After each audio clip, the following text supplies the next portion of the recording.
Dedicate ourselves to what the Greeks wrote so many years ago, to tame the savageness of man and make gentle the life of this world. Let us dedicate ourselves to that and say a prayer for our country and for our people. Thank you very much.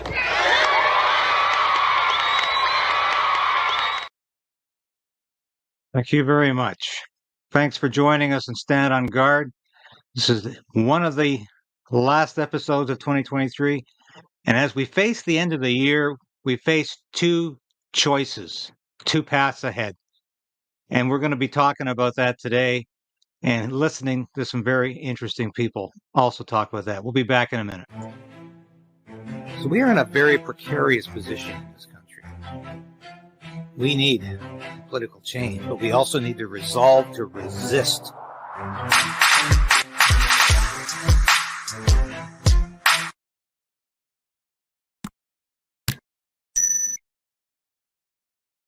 Yes, ring that bell, like my cat Sasha, who's still with us.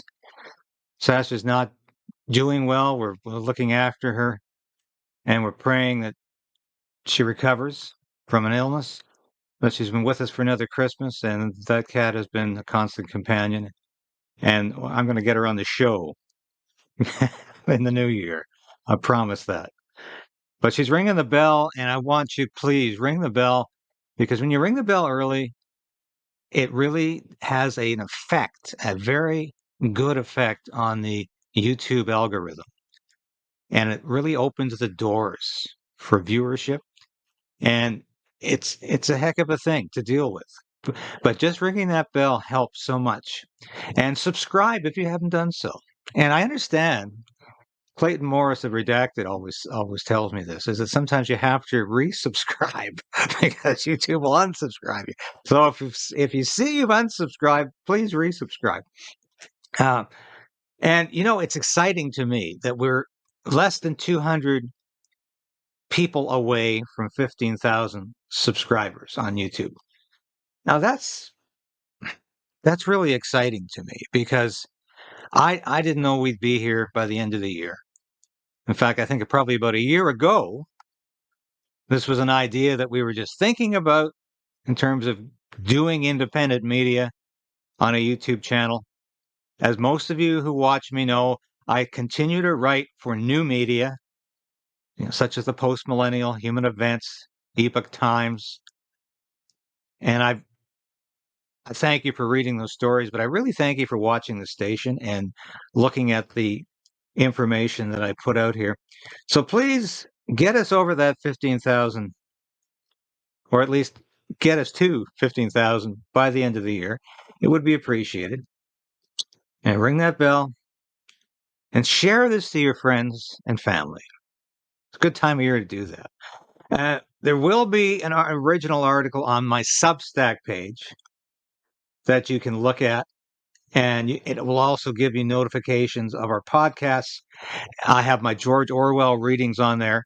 I did 1984 this year because I thought it was so apropos. The book just seemed so much more relevant than it ever had to me before. So I did an audiobook of 1984. I know a lot of you were listening to that. I'm in the middle of Animal Farm. I hope none of you are anxiously awaiting for it to end. I'm going to get back to it this week or on the weekend. It's just the Christmas season and some personal tragedies have gotten in the way in the last month. But we're back on track with that. And I really want to share one more thing with you, and that's very exciting to me because you're probably saying, what is David Krayden doing there, sitting in a hoodie, sweatshirt, because he always wears a suit and tie, or at least a shirt and tie, or sometimes a turtleneck, but never a t-shirt, never a hoodie. It's just part of what I consider to be professional decorum in the newsroom. And this is a newsroom as far as I'm concerned. So what am I wearing? Well, I want to show this to you. This is our Resolve to Resist sweatshirt hoodie. And it will be available as merchandise.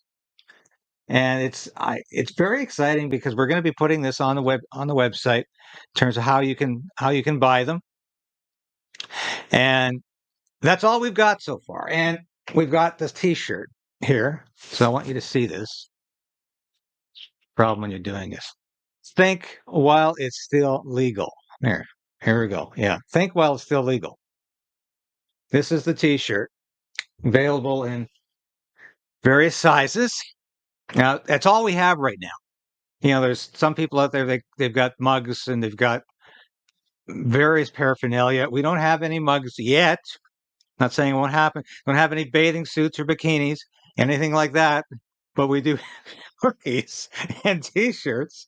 And I hope and pray those will be popular in the new year.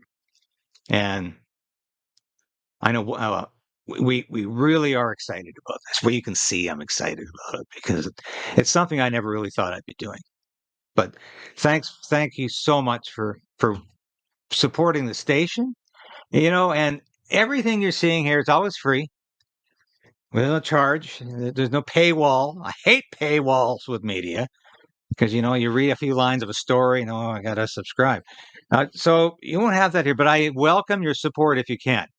I'm grateful for any support you can offer in terms of, whether it's buying me a coffee or becoming a member of Substack, subscribing to that. And just look at the description of this broadcast and you can find out multiple ways you can support this broadcast and the work that I'm doing. And if you want to do that, I'm so grateful.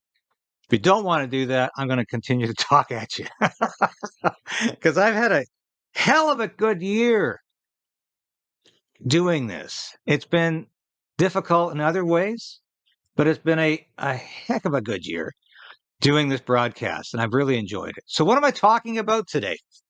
If I can get back to the matters at hand, instead of we got the administration out of the way. I'm always being told, get the administration done quickly. There are two paths ahead of us. I recently wrote a column for the Epoch Times,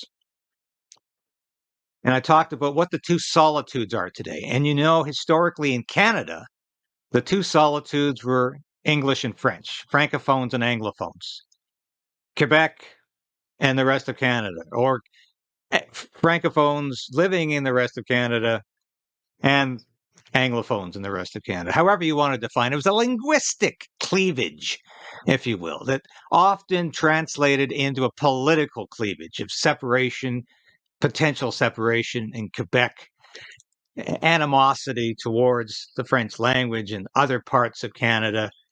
And there was constant friction, and there was the two cultures, the two languages were at loggerheads. I would argue that's largely a thing of the past. There's not a single mainstream party out there that is really baiting that issue. And let's face it, the Bloc Québécois is a distant voice that really has no relevance to Canadian politics. They have some good members who contribute, but their dream of an independent Quebec is really a fantasy. And the idea that somehow all of the Anglophones out there, all the English-speaking people, are hostile to Quebec and Francophones is nonsense. We can just look at Pierre Poilievre, and we have a perfectly fluently bilingual leader of the opposition who's quite comfortable speaking in French and talking to Quebecers. And one of my favorite politicians is Maxime Bernier, who is a fantastic leader and who articulates the small c conservative libertarian message so well. And there's a guy from Quebec who shows you that good people and good leaders can come from any province, any region in Canada. And there's no longer the sense that if you come from Quebec, that you're going to be left-wing in your politics or too progressive, because Maxime's put a lie to that. He's always welcome on my show, and he's a good friend. And I thank God for people like Maxime Bernier, principled politicians. So that's a good word for Maxime. But what are we talking about then? And Two Solitudes today in Canada means two ideologies There is common sense, small c conservatism, small l libertarianism, and if you will, small l classical liberalism versus woke progressive ideology, which is not only non-commonsensical, it's insanity. And that's really the division today. That's the political cleavage in Canada today. It's between these two competing ideas, one of which stands for personal individual freedom, and the other which stands for serfdom, slavery, and collectivism, and servitude to the state. Now, after I wrote this column, and I wrote a subsequent column about where we are historically, we're on the precipice of catastrophe in Canada, in the United States, for various reasons, and the Western democracies everywhere, because we are constantly being distracted by crises, whether it's pandemics that really aren't pandemics, that are being treated with vaccines that can be potentially hazardous, or whether it's foreign wars that divide us and distract us, to bring people onto the street to protest things they can't change instead of focusing on the important things, which are domestic politics we can change by electing people who can change them for us. We need to focus on local, provincial, and federal laws and not think we can change the world or obsess about what's happening in Ukraine or Gaza. I won't go into Ukraine at length. I did that in the last broadcast. But it's very important we have our principles straight.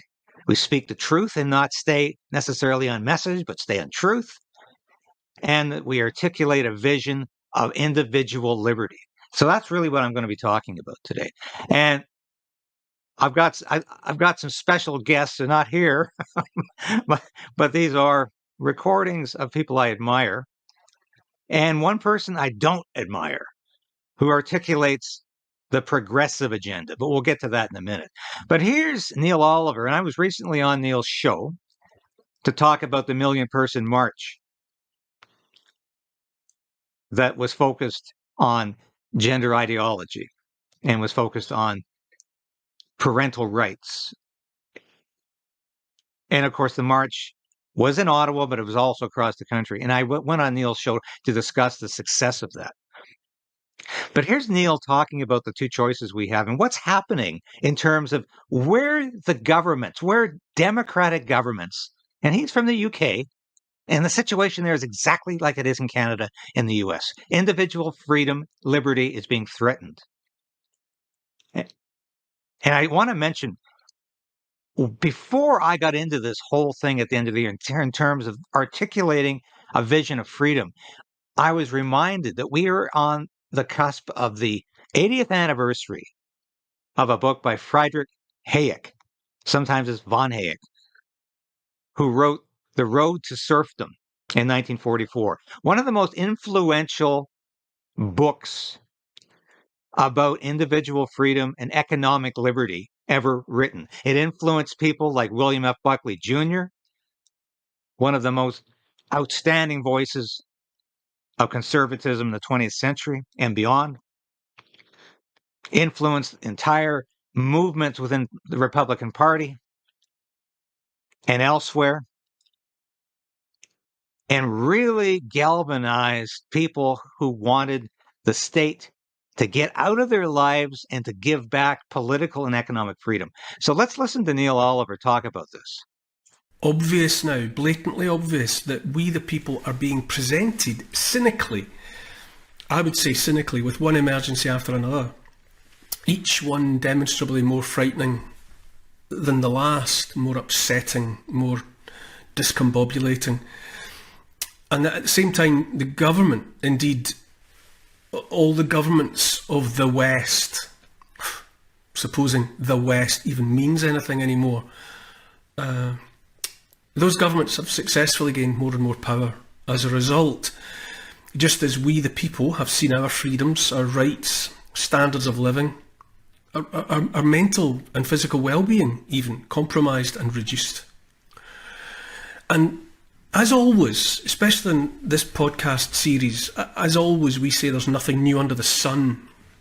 It's happened before. It's always been this way. That governments will always tend towards authoritarianism unless they are managed by an electorate that is wise to them, that understands what they're up to, what they're trying to do. And this is why I say we are on the verge of complete economic and political catastrophe unless, as I like to say in the show, we resolve to resist those forces. Now, here's an example of how the woke progressives are thinking. Now, this is a broadcast that was not very well watched at the time. Tucker Carlson actually rebroadcast it on his show on Fox at the time, Tucker Carlson Tonight, and talked about, here's the woke agenda. And we always hear people say, oh, the Great Reset, that's a conspiracy theory. But of course it's not, because the World Economic Forum uses that phrase all the time. Look at their website, listen to Klaus Schwab, and listen to Justin Trudeau, Prime Minister Justin Trudeau. He's an acolyte. He's a disciple of the WEF. They love him there. Klaus Schwab invited him on stage to speak a few years back. Trudeau is a leading political member of what the WEF is trying to achieve.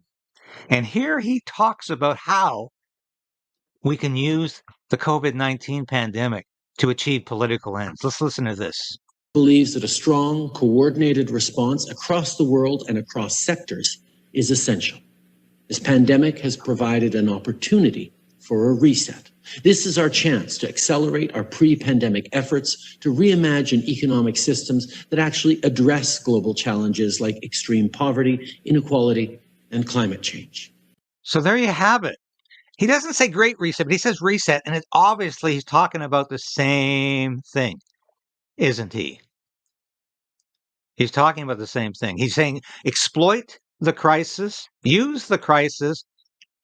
He's almost saying invent the crisis so you can use it to push your political agenda. And that's exactly what Trudeau did during COVID-19. He pushed authoritarian government through lockdowns, through forced vaccinations, through forced masking, through a program that forced people to do things they didn't want to do, like shut down businesses, like stay in their living room, like not go out for anything except food, shut down the gyms, kept the strip clubs and liquor stores open, made life unmanageable for people, destroyed commerce through lockdowns, rolling lockdowns.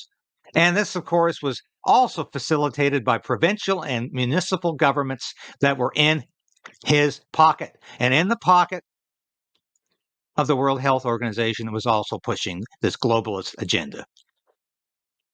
And so that's what Trudeau was up to. And it was a road to serfdom. Now, what's Trudeau using now? Foreign wars. Yes, yes. This is why he's so focused on Ukraine right now. Because it allows Trudeau to distract your attention from the disaster he's creating in this country with carbon tax, with escalating mortgage rates, with inflationary spending, with a euthanasia program, with gun confiscation, on and on the list goes. And of course, he's doubling down on those policies. And in his end of the year interviews, he kept saying, gonna get more. You're going to get more of this. And of course, one of the worst elements of Trudeau is his censorship policy. He's passed 2 elements of that already.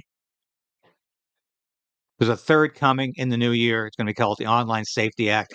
I talk about it all the time. And it's going to outlaw disinformation and misinformation. Mr. Poilievre continues to misinform Canadians on what without defining what those terms mean. But we'll get to that later. I want to go to this other clip here. I won't say anything beforehand. I'll comment after. I think one could look at this as overall a fundamental function of a stable civilization. The longer that any given civilization is stable and does not have a big war, the more rules and regulations will accumulate over time. So rules, regulations, laws, they are immortal. They never die. But people die. So if every year more and more rules, regulations, and laws are added, you will eventually make everything illegal. And you can think of it Gulliver's Travels, where Gulliver, if the nation is Gulliver, is being tied down by one little regulatory string at a time. And eventually you have millions of strings, and then the giant can't move. And so I think there needs to be something where we delete rules, regulations, and laws, because if all we do is add them, eventually we will be able to do nothing. Very interesting analogy to Gulliver's Travels. We're keeping people down with red tape, with government regulations, and it's incremental, because there's the old adage you might have heard about the frog in the frying pan. You can put a frog in the frying pan, and if that frying pan is at maximum heat, the frog will immediately jump out of the frying pan. Put that frog in the frying pan, or in a frying pan, or a pot of water, and slowly, incrementally increase the heat of that frying pan or the heat of that water until it is boiling or frying. You will literally fry that frog alive because it ignores the incremental change. This is what's been happening in Canadian, American, and European society. Freedoms have been gradually taken away, and we have become accustomed to that freedom being taken away. We have been slowly tied down, one finger, one arm, one hand, one leg, one foot at a time. The state has become an encumbrance upon us, interfering in our lives, interfering in our families, interfering in our businesses, and ultimately interfering with our thoughts, telling us what we are allowed to think and to say, making these things illegal. Any talk and ultimately any thought that runs contrary to the state's narrative, to the woke progressive narrative, becomes not just unacceptable, not just subject to cancellation, but illegal. And that's where the Trudeau state is going. And that's where the Biden state is going. And this is what Elon Musk is saying. Musk is not perfect, but I think he's done an admirable job of trying to reshape X, formerly known as Twitter, into more of a free speech organ than it ever was under the previous management. And we all know that. Stop censoring people you don't like or agree with. Stop canceling people you don't like or don't agree with. And Musk has made it evident he's not going to put up with that part. So I applaud him for doing that. And I think it's very, very important to remember that. And that is why I say we need to continue to resolve to push back against these forces of statism and authoritarianism, because that is really what has happened here. Now, this is a great clip from Redacted coming up with Clayton Morris talking to a guy who's literally watching what's happening on the U.S. southern border. So while the United States, like Canada, is giving billions of dollars, about 10 times as much so as Canada is, to the war in Ukraine, to watch Ukrainians die, to create a bloodbath, to feed the armaments, to feed the munitions manufacturers, he has done nothing, literally nothing, to stop the flood of illegal migrants at the southern border. Let's have a look. If you're not up to the story, if you're not tuned into the story, watch this clip to get a sense of what's actually happening, because you won't see this in Canada on CBC or CTV. They don't acknowledge there's any southern border crisis in the United States. They never even use the word illegal immigrant. They're just asylum seekers, migrants.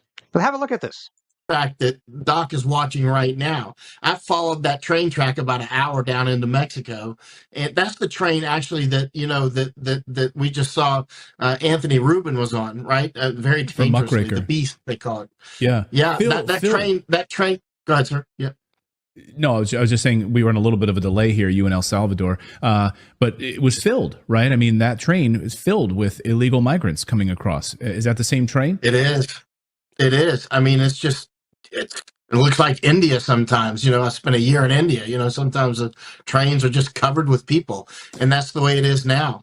Can I ask you this? So we're talking to you on a day when the Biden administration is putting together a coalition of the willing. Sounds familiar, like the invasion of Iraq.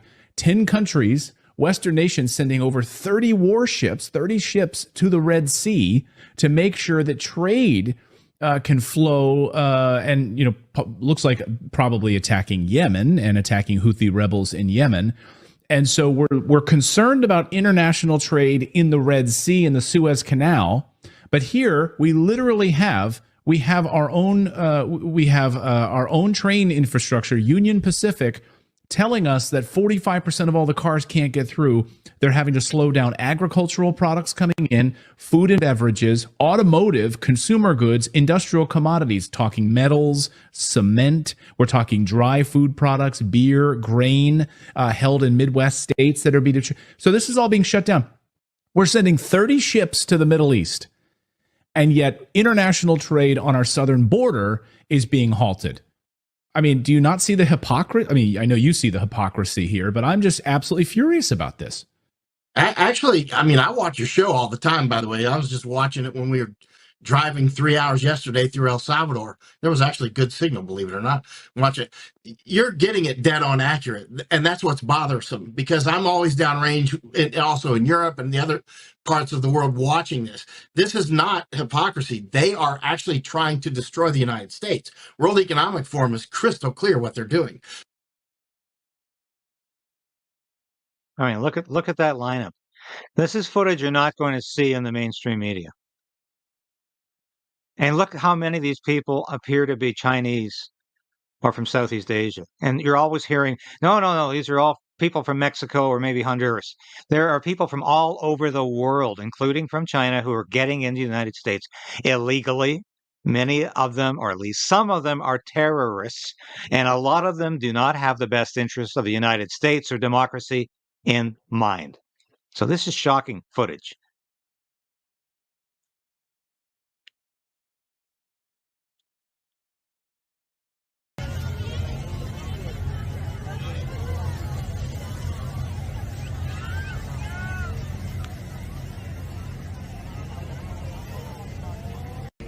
Yes, and on and on and on. This is what's happening at the southern border. It's December 20th. It's like a week ago. Yes. This is what the United States is confronting. It's absolutely shocking. And of course, you have a president of the United States who is obviously senile, who's not in control of his faculties, whose cognizance is very, very low, who has stood by and watched this happen. Or perhaps he's just facilitated it because he thinks there's a plan here. And if he thinks the plan is these are all Democratic voters coming across the border, he might either be wrong, or these people coming across the border might ultimately so undermine American democracy that they won't be voting for anybody. And that's a harsh and stark reality of what's happening. And of course, Canada has no immigration policy. They're talking about a 500,000 person cap in about 2.5 years. That's still too many per year. But we're not even there yet. And they could change their mind. God forbid, if the Liberals stay in office, they could change their mind after the next election. But that's why we need to get rid of the Liberals, because they believe in mass immigration. And we have to convince the Conservative Party as well that mass immigration is not a good idea, because you're not hearing a lot from them on that issue either. Let's go to Tucker Carlson now. And he's talking about, I think, the same thing as I've been talking about, Neil Oliver was talking about, and Justin Trudeau was telling you is coming under his leadership. This is a great piece from Tucker. The Justice Department to knock the front runner out of the race on fake charges, period. And if you allow that, you're done. Okay, so there's that. And you also can't allow a political party to choose a senile guy to, quote, run your country when every single person knows he's not running the country because he's senile. And no one's allowed to say so because it's mean. Stop. So I do think that's super important. It's just impossible to imagine myself ever getting involved in something like that. And not because I'm afraid, because I'm not afraid at all. I don't really care what happens to me, and I mean that. I mean that. But because how would I be good at that? Do you know what I mean? I don't think I would. And I think, I just can't imagine myself at a fundraiser or something and somebody like, well, actually, Zelensky's a lot like Churchill. And I just couldn't sit through it. I don't care how much money you're giving me. Zelensky is not like Churchill. Okay? Zelensky has tried to get my country where my children live in a nuclear war. And anyone who tries to get my children in a nuclear war is my enemy. And so I couldn't sit through that meal without making Ken Griffin mad. Oh, Ken Griffin, I'm a billionaire. Oh, shut up. You know nothing. And I've watched it. I interviewed a presidential candidate at one point who said, what do you think of Ukraine? Oh, well, I think, Ukraine is a sad regional conflict. I don't think Russia should have invaded. Fine. But it's not in our core national interest. Well, that's obviously true. And Ken Griffin calls the guy up and is like, you can't say that. And he's like, issues a statement the next day like, I can't say that. Actually, Ukraine is really important. Zelensky's Churchill. I'm not naming names, but I will say I thought that was disgusting. And I like the guy who did it, by the way. That's disgusting. You should be ashamed. You're a grown man, and you're taking orders from some moron, some guy who doesn't know anything, who may be good at, investing. It doesn't mean you're a good person, and it definitely doesn't mean you're wise. Wealth is not a measure of wisdom, and wisdom is all that matters. The evidence unmistakably shows an acceleration in whatever this dark force is in this country, whose only impulse is to destroy. Not to improve or create, but to destroy. And it's all around us. And the only way to stop it is with that moral strength I described. Guns won't stop it. They have more than we do. That's just true. And they're happy to use them. They're happy to use them. And when I hear Senator Dick Durbin, who might be the most evil member of the Senate, and it's quite a tight race for that title, when I hear Senator Dick Durbin say, maybe we should take some of the tens of millions of foreigners who've arrived, all of whom seem to be about 23 and in great shape, and hand them automatic weapons in our military, and give them badges and guns in our police departments, I'm wondering, what exactly is that? Yes, what exactly is that? But if you notice, we've taken the discussion from the very negative to a glimmer of positive. And what is Tucker Carlson talking about here? He's talking about all of the problems that I've outlined to some degree. I didn't talk about Donald Trump being taken off the ballot in Colorado, how the Biden administration has persecuted and prosecuted a former president and anybody who has supported him,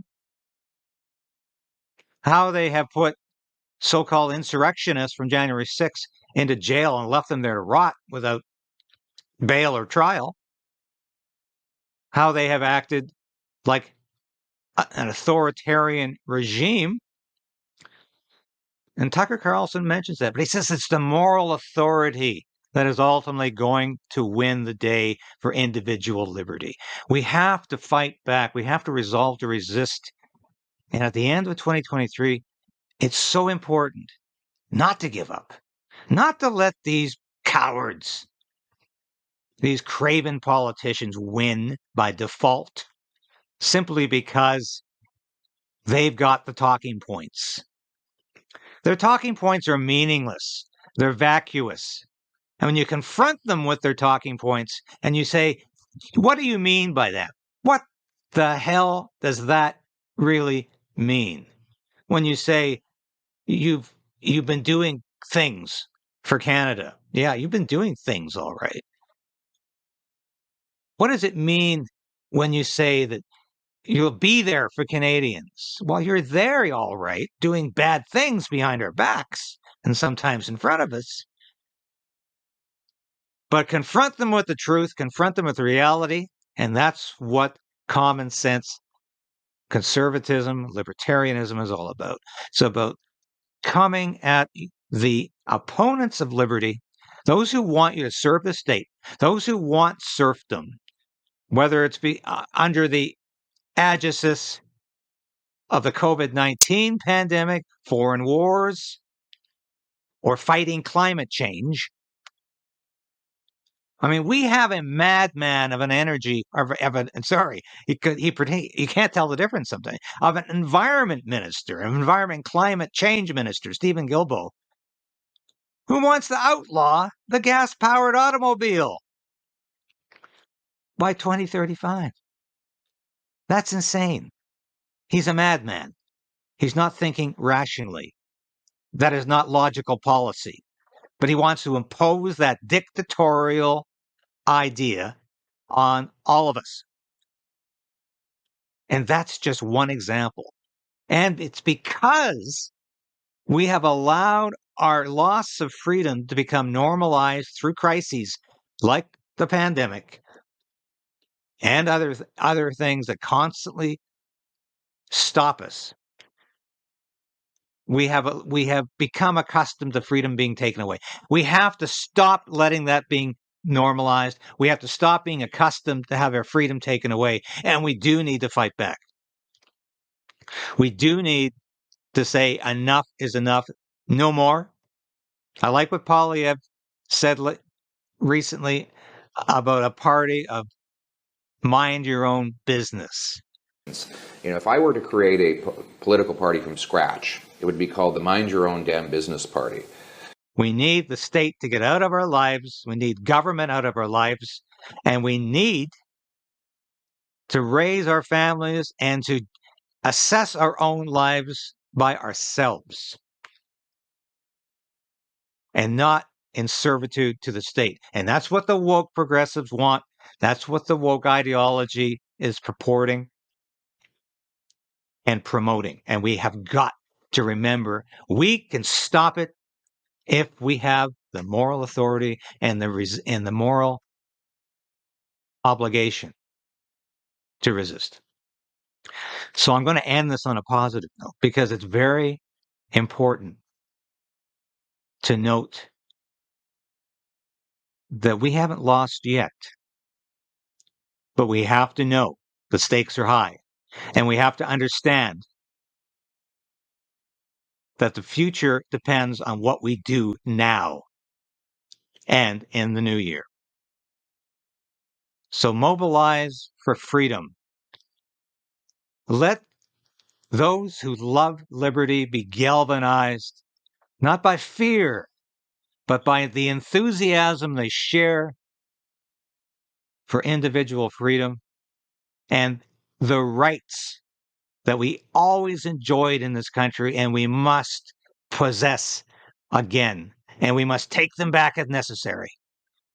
But that is the positive message I put out there now.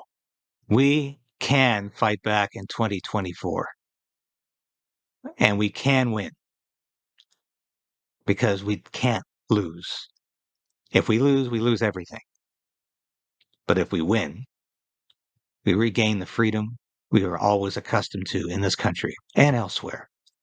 I've got a little speech I want to play from Robert F. Kennedy Sr. This is not an endorsement of Bobby Kennedy Jr.'s candidacy, although I think he's a courageous individual for running for presidency, given what happened to his father and his uncle.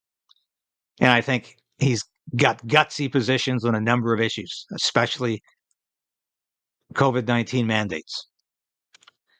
But his father was very eloquent at times, talking about freedom in a way that his brother Edward Kennedy never was. But I always had a soft spot for Bobby and his words. And I just want to part with this. favorite poem, my favorite poet was Aeschylus. And he once wrote,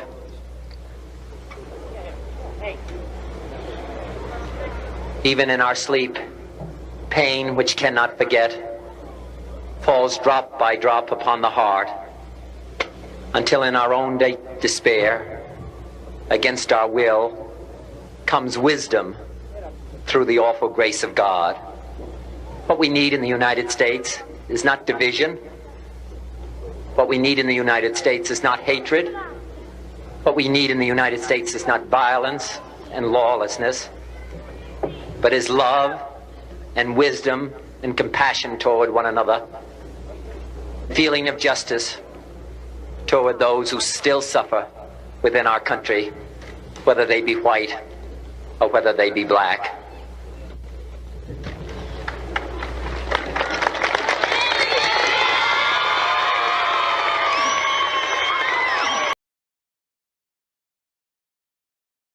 Thanks for watching today.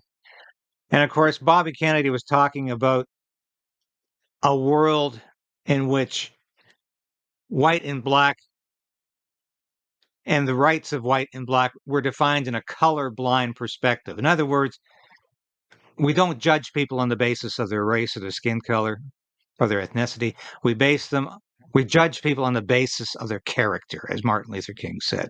And that, of course, is not part of the woke agenda. The woke agenda is all about identity politics. It's about dividing people, dividing and conquering. So what the Canada needs today is not more identity politics, not more division, but a unity amongst all of those people who love freedom and who love their families, who love God, who love the fact that they can be whomever they want to be in a country that facilitates their growth and does not impede it. And that's the Canada I was born into. And that's the Canada I want to die in. And I'm going to fight for those rights. Because, of course, the woke extremists have appropriated a lot of the language you just heard. But it doesn't mean freedom. It doesn't mean justice. It doesn't mean equality. It means serfdom. It means slavery. It means inequality. It means injustice. And that's what we're fighting. So thanks for watching today. Thanks for supporting the station. I'll be back again very soon with another episode of Stand on Guard.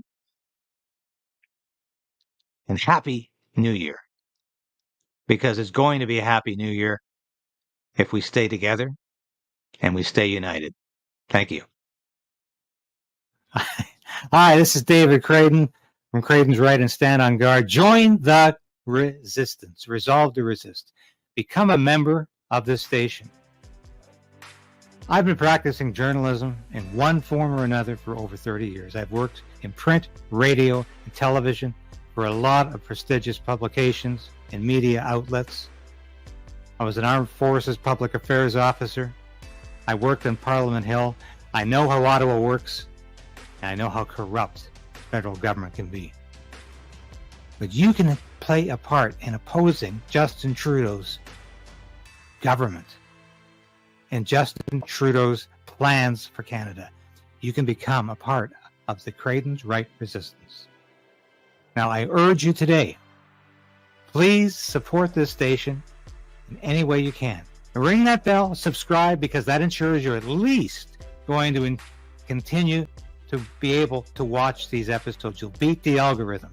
But more importantly, I need your financial support.